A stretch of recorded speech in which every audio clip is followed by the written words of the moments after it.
Members of the executive, the legislature, the judiciary, all the members of the opposition, elected civil officials and all others who are entrusted to guard our political welfare. May they be enabled by your powerful protection to discharge their duties with honesty and ability. We likewise commend to your unbounded mercy all citizens of this beautiful nation, that we be blessed in the knowledge and sanctified in the observance of your holy laws, and that we may constantly participate in the civic duty in a special way, the electoral process in which this new law will facilitate. In all we do as a nation, we ask you, Lord, may we be preserved in union and that peace which the world cannot give, and after enjoying the blessings of this life, we may be admitted to those which are eternal. We pray to you, who are Lord and God, forever and ever. In the name of the Father, and of the Son, and of the Holy Spirit. So, Your Excellency, you may kindly take your seat. Your Excellency, the President, Your Excellency, the Deputy President, the Prime Cabinet Secretary, the leadership of both Houses of Parliament, the former Prime Minister, the former Vice President, all leaders present, distinguished ladies and gentlemen. This state ceremony is convened pursuant to Article 115 of the Constitution for the Presidential Assent of the Independent Electoral and Boundaries Commission Amendment Bill, National Assembly Bill number 10 of 2024. The bill was considered and passed by both Houses of Parliament, with the Senate granting its seal of approval on 17th June 2024, followed by the National Assembly on 20th June 2024. The bill establishes a roadmap for kick-starting the process of recruitment of the chairperson and members of the Independent Electoral and Boundaries Commission. Additionally, the bill expands the criteria for eligibility to serve as members of the Commission by adding expertise in accounting or information and communication technology to the existing professional qualifications, which include electoral affairs, management, finance, governance, public administration, and law. Your Excellency, with both Houses of Parliament having discharged their law-making mandate, Your Excellency, as the head of state and government, is most graciously invited to exercise your presidential prerogative as vested in you, Article 115 of the Constitution, to assent to this legislation. Your Excellency, sir, permit me to now invite the Clerk of the National Assembly to convey the vellum copies of the bill for Your Excellency's presidential assent. The Clerk.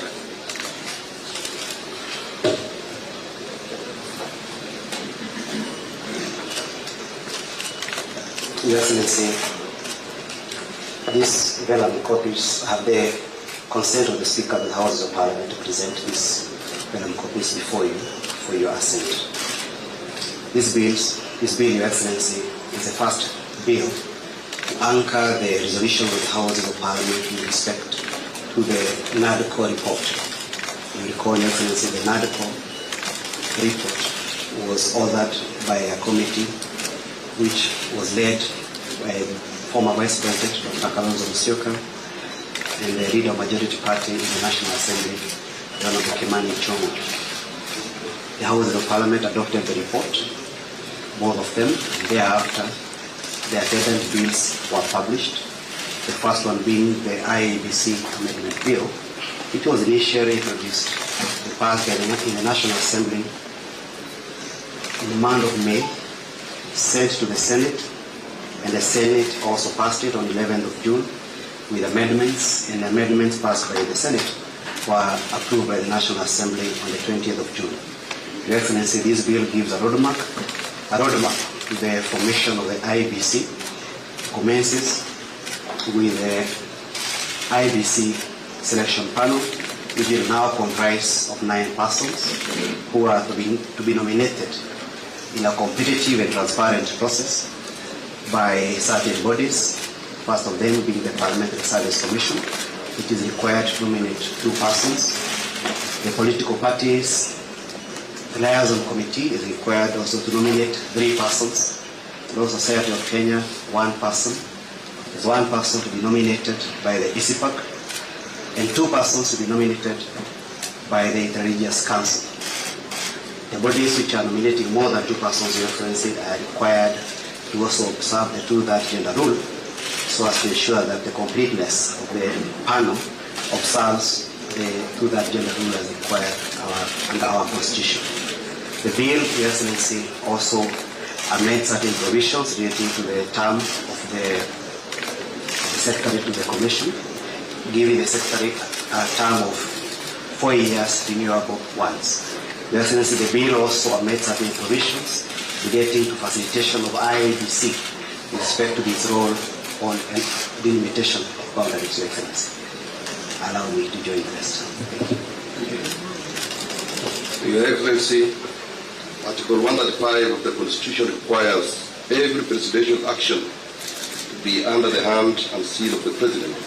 Sir, permit me now to invite you to affix the public seal of the Republic on the statute.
Your Excellency, in a symbolic display of the interdependence between the legislature and the executive in the management of public affairs, I kindly request that you hand over a copy of the Act to His Excellency the Deputy President, Attorney General for publication into law, the Speakers of both Houses of Parliament, the former Prime Minister,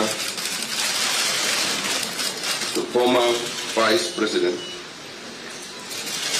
as well as the leadership of both houses from the majority and minority parties.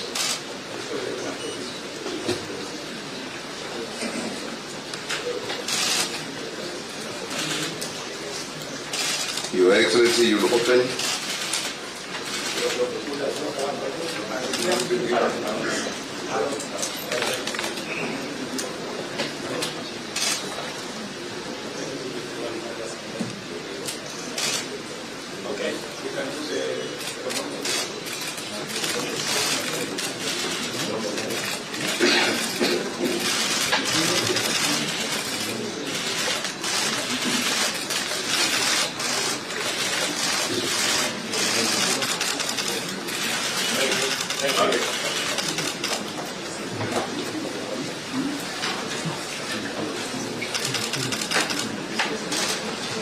Your Excellency, you are most graciously invited to make a few remarks. I thank you, Your Excellency.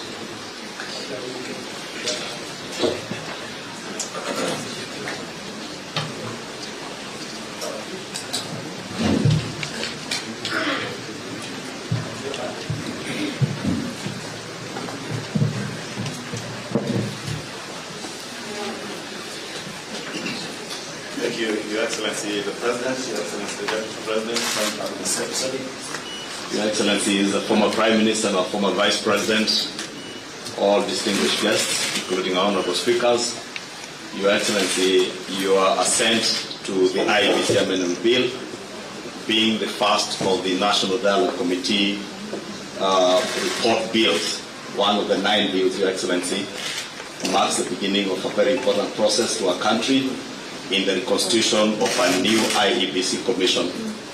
Your Excellency, let me take this opportunity to assure you and the country that all the other 8 bills that emanated from the NADCO report are in process in both houses. We had divided the bill between the 2 houses of Parliament, and I want to give all of you assurances of both houses that we shall expedite in the processing of these bills with top priority.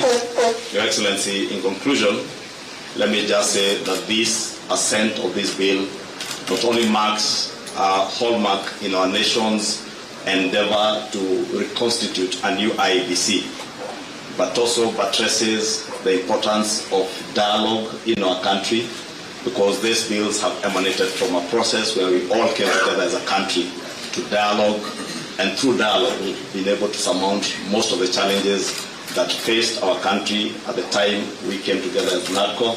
And I am certain, Your Excellency, even now and moving forward, this signifies that new move that through dialogue we can talk to each other and be able to surmount all the challenges that bedevill our country. With those few remarks, Your Excellency, allow me to invite my co-chair, our former Vice President, who co-chaired with me the NADCO process, to give his brief remarks.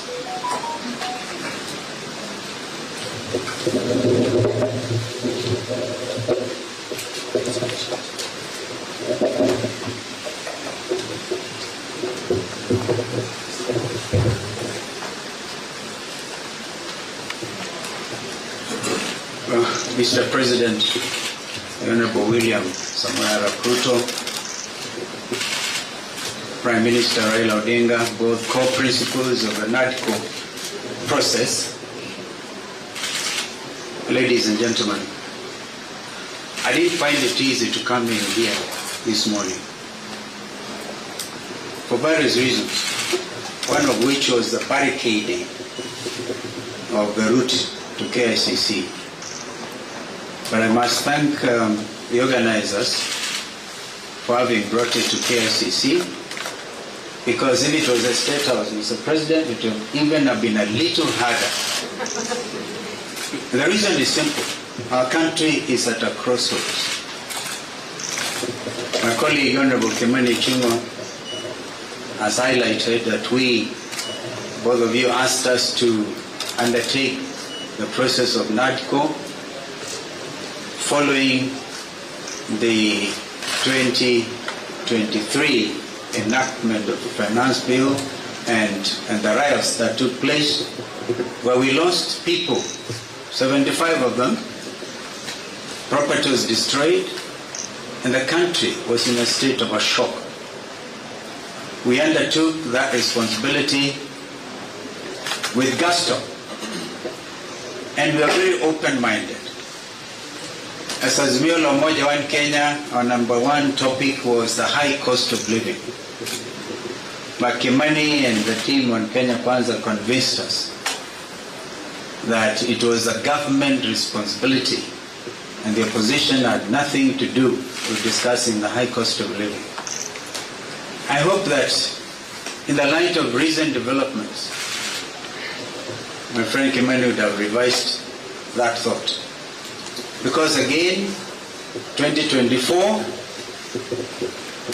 Finance Act, and the riots, and again we have lost 41 young Kenyans. This time they came in the form of Gen Z, but they are Kenyans. They have a right to belong. In fact, they are carrying the national flags. They have done it better than we did when some of us nearly got killed. Mr. President, I want to urge that we look at our country afresh. There's no way we can wish away the Gen Z revolution. And if we were to begin to be honest with ourselves, perhaps we need now to go back to Bomas, because during the presentations, Kimani and Cheruiyot may remember, and Wandai was deputizing me, that a lot of Kenyans wanted us to open this space. The space has been opened by Gen Z. I wish we had moved with speed. It has taken inordinate delay to get to where we are today, to get the first product out of NATCO.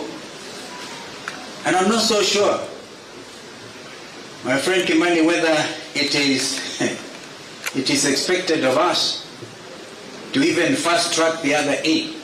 They have to be juxtaposed by the reality of the country and this new revolt. If we are not careful, all of us will get thrown out by the Gen Zs, because they say we have come of age.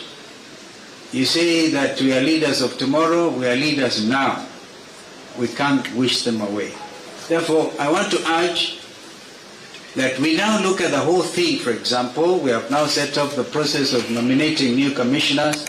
We made it very clear that both you, Mr. President, and Mr. Raila Odinga, the Prime Minister, will have to agree on, perhaps most importantly, on who becomes the chair of the new Iebc.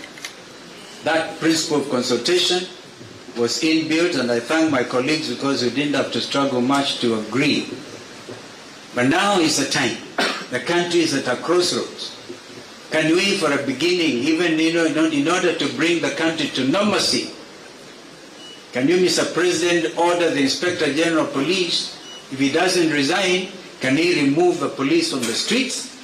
Can the army get out of our streets and back to the barracks? I thank you.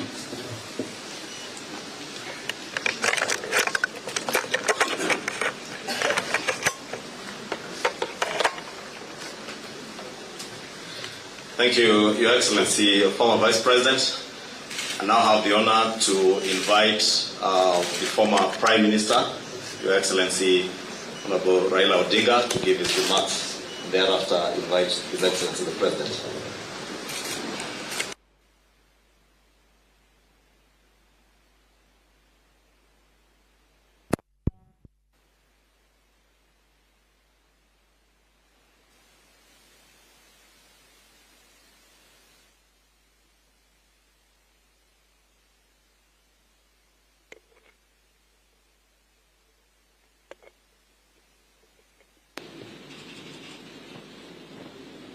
And I'm happy that this function has been arranged to take place here at KICC. As my colleague Stephen Kalonzo Musyoka said, we are at a crossroads as a country. And times like this requires leadership, the country to move forward. What we are doing today is a culmination of a process that began sometime last year when President Olusegun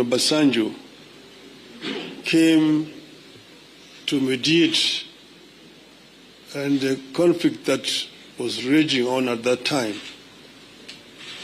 we agreed when we sat together, myself and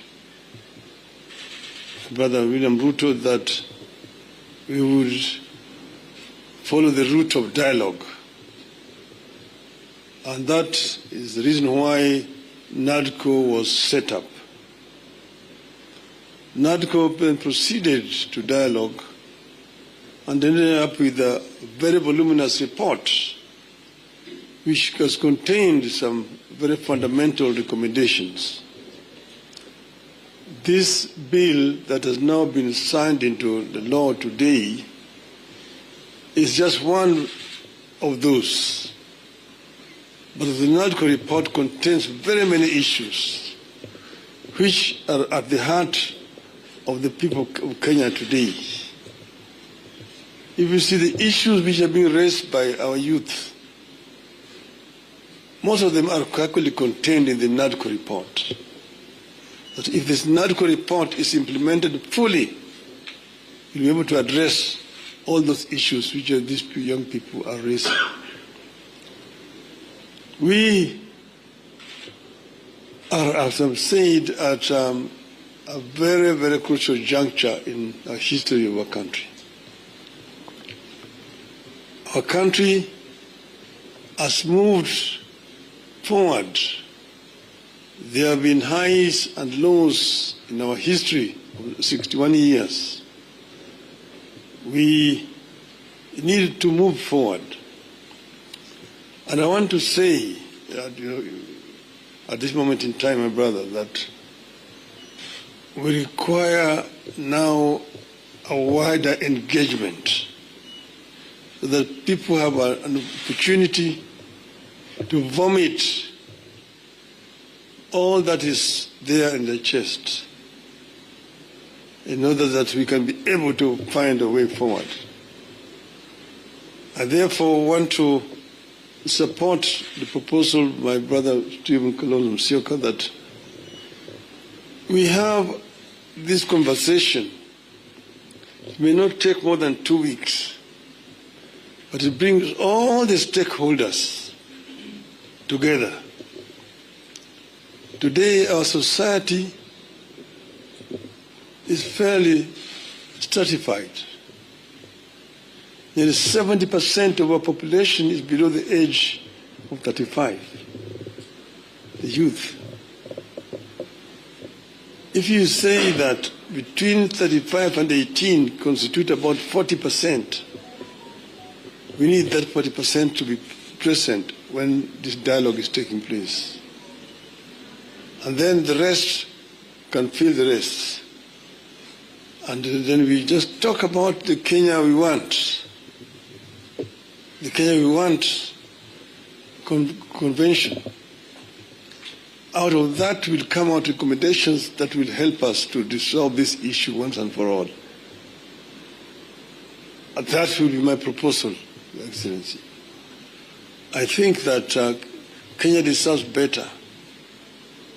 The issues of employment, the issues of discrimination, the issues of corruption, the issues of gender,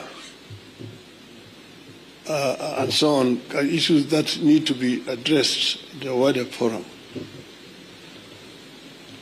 I think that it is possible to do. It is possible if there is a will to do it. And then here again, the Iebc is a very important institution. It's not the first time we have had issues with Iebc. If we find a solution to this issue of Iebc, it will be on the way to resolving very many issues in our country. You remember in the last elections, the whole world was stunned when we saw an electoral commission that was completely divided. Some saying one thing, others saying one thing. You may be happy that, this other group ruled in my favor. But what example are we showing the world as a country? That in the process of very important exercise, the commission is divided. Nobody knows whom to believe up to today. It is a shame on us. And we are sure that we have got men and women here in this country who can actually do a better job. And that will help to unify this country. Last year, we lost 75 precious lives. This year we lost another over 40 lives. To say nothing about those who have been wounded, who have been hurt. We must prevent this from happening in our country. We should not allow this to continue happening cyclically. Let us find a lasting solution to this problem. We are ready to engage so that we find a solution to this problem. As Azimio of Kenya. With those many remarks, Your Excellency, now may I have the pleasure to invite my brother, President William Ruto, to address you. Thank you. I think before I make, just hold on, before I make some remarks, I have listened very carefully to the leaders who have spoken, and each one of them has spoken passionately about the future of our country, as it should be. But let me ask my deputy to make a few remarks so that I can conclude. Mr. Deputy President. Your Excellency, our President, Dr. William Ruto, Your Excellency, the former Prime Minister, Your Excellency, the former Vice President, the leadership of our two houses, members of the executive, and the press, Your Excellency, this is a great morning for this country because the constitution of the Iebc is a great step for our democracy. I want to thank you for the leadership that you have accorded this country in difficult times, and you are acceding to have the report that was bipartisan is a great step in the right direction in this country. In the situation we are in, we want to call upon the people of Kenya that violence begets violence. Now that the President has accepted to have a discussion with our young population, with our leaders, we call upon the people of Kenya to give dialogue a chance, to give consultation a chance, get off the streets, stay away from destruction of property, because Kenya is greater than all of us. And I think, Your Excellency, you have the capacity to lead us in that direction where there is consultation and all Kenyans are able to agree on the way forward. With those few remarks, it is my duty to ask Your Excellency to address the country. Thank you. Thank you, Mr. Deputy President.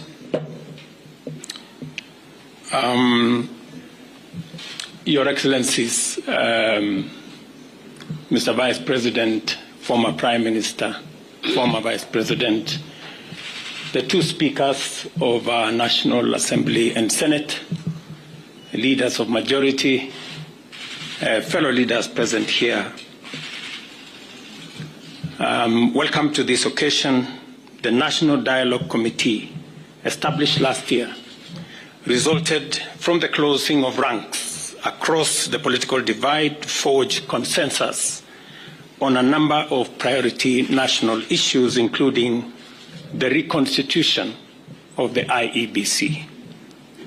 Today's assent of the Iebc Amendment Bill therefore marks a significant step in the actualization of one of the recommendations of NADCO and testifies to our country's ability to navigate difficult, complex, and sometimes divisive issues that could undermine our national cohesion, undermine our stability and security if we leave it unattended. The signing of this bill paves way for the establishment of the selection panel for the appointment of Iebc commissioners. The Iebc remains a cornerstone of our democracy, responsible for overseeing regular elections at various levels, and on the overall, ensuring that our electoral cycle is managed transparently and administered in an impartial, neutral, efficient, accurate, and accountable manner. I concur with leaders who have said there must be professionalism and integrity as part of the cardinal principles of the men and women who will be charged with the responsibility of overseeing our elections. The spirit of NASTCO is the spirit of unity, bipartisanship, and consensus building, values which have helped our nation overcome its most challenging moments. Even as I assent to this bill, I look forward to supporting and facilitating any other outputs of the national consensus that was NATCO to ensure that Kenya moves forward and with as many hands on deck as is possible. The leadership of Parliament, both on the majority and minority sides, have heard what the leaders here have said, and they should proceed with dispatch and expedite the other recommendations that are contained in the NATCO report and process the necessary bills and interventions that are necessary for us to actualize the output of that report. Beyond NATCO, we are currently engaged in discussions as a country about our economy. As we know, the country has faced a series of economic shocks, including COVID-19 pandemic, globally high interest rates, and devastating droughts and floods, events which have impacted negatively on our economy and our capacity to secure resources for development and to also meet our debt service obligations. In the last 2 years, we have put in our best efforts to mobilize domestic and external resources to accelerate our economic program, pull the country back from the danger of debt distress, and set us on a path of economic transformation. These efforts have strengthened the Kenya shilling, reduced fuel prices at the pump, and lowered the cost of living, including the cost of essential household commodities. This year, my administration presented revenue-raising measures through the Finance Bill 2024, which were aimed at not only consolidating the economic recovery program, but also propelling the country to the next phase of investing in key social and economic infrastructure projects to advance our development agenda and reduce on our debt burden. However, many voices expressed disapproval of these proposals, leading me to drop the bill and terminate the process. It therefore means that apart from the people of Kenya asking us to consider alternative means of raising revenue, which I agree with, there is general consensus that the country requires to confront and address long-standing priority national issues, including national debt, public expenditure, and anti-corruption measures, so as to release resources for creating opportunities, creating jobs, and creating wealth.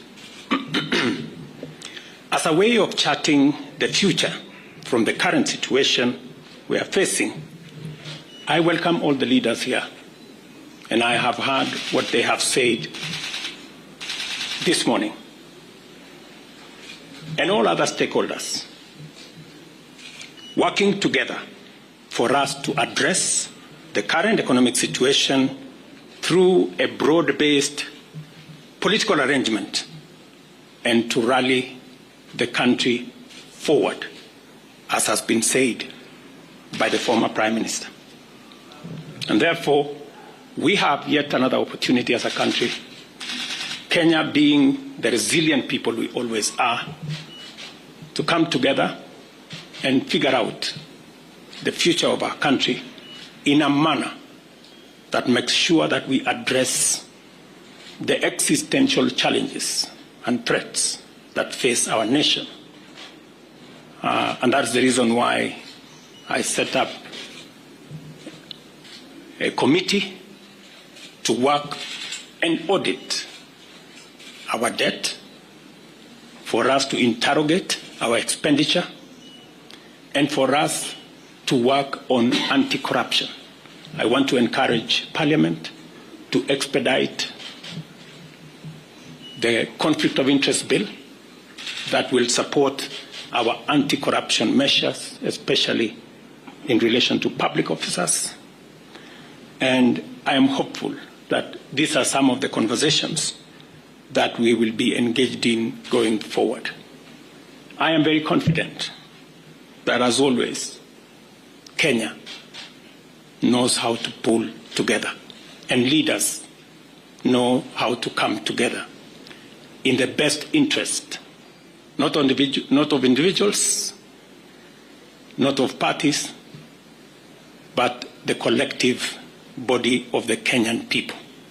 And I look forward to working with leaders, as I have said,